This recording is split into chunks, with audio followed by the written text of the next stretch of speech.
Some stories stay with you forever, from Dostoevsky's haunting tales of guilt and redemption to Kama's chilling reflections on absurdity and Yanagihara's modern masterpieces of pain and love.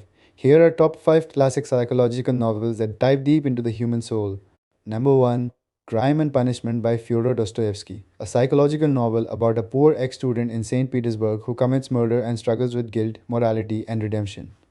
Number 2, The Idiot. This is another novel by Fyodor Dostoevsky. Follows the gentle and naive Prince Myshkin, whose honesty and goodness clash with the corruption and passions of society. Number 3, The Stranger by Albert Camus. The Stranger explores Meursault's detached view on life, death, and absurdity of existence. Number 4, White Nights by Fyodor Dostoevsky, which is my favorite novel so far.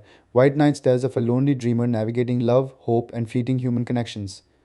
Number 5, A Little Life by Hanya Yanagihara, a modern epic following four friends in New York centered on trauma, love, and survival, with a deep exploration of suffering and human resilience.